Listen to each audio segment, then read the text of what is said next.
Hello there. This is Vinita Nangia, reading my column Ozone for the Times of India.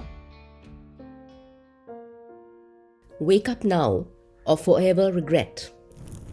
I fear the rise of a generation with no mind of its own, no conversational skills, and a lack of empathy.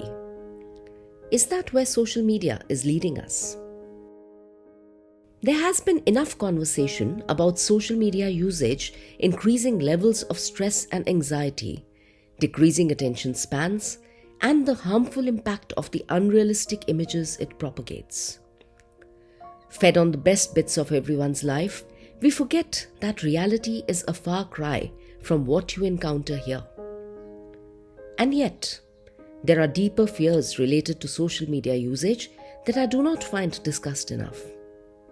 Disturbingly, I see many of these beginning to reflect in everyday life with an impunity that threatens to form habits and seep into our cultural fabric. Nobody reads news and analysis anymore.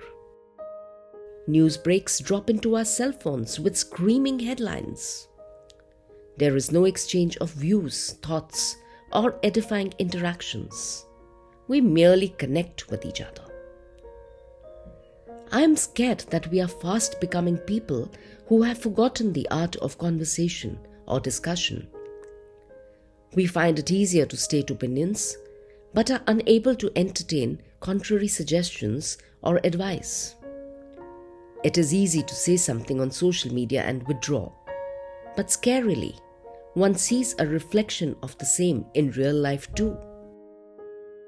Many friends and close ones wriggle out of discussions and arguments or shrug off blame, preferring to change the subject. How on earth will we learn and evolve if we forget the habit of healthy discussions and arguments?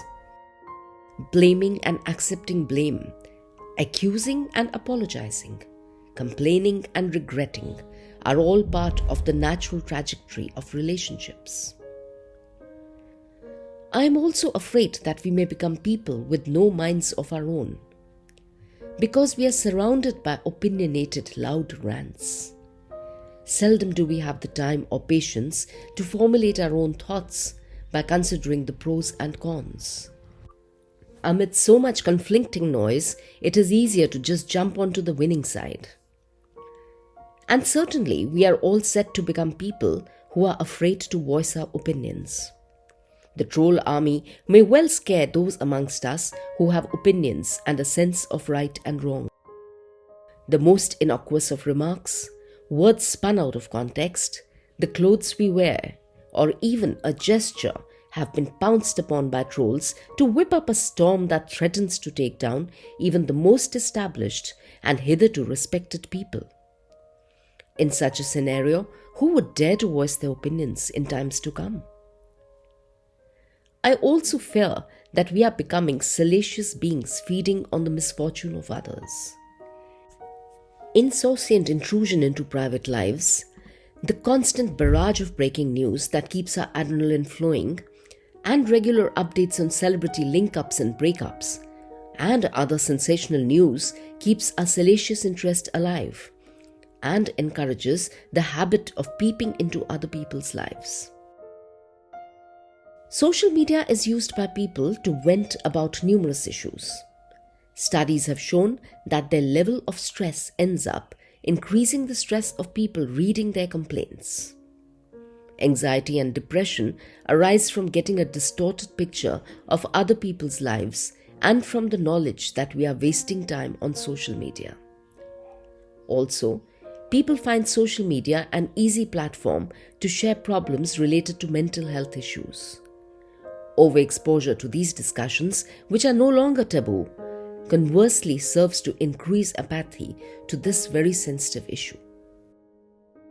Yet another negative of social media is that it encourages people to forget the sanctity of boundaries.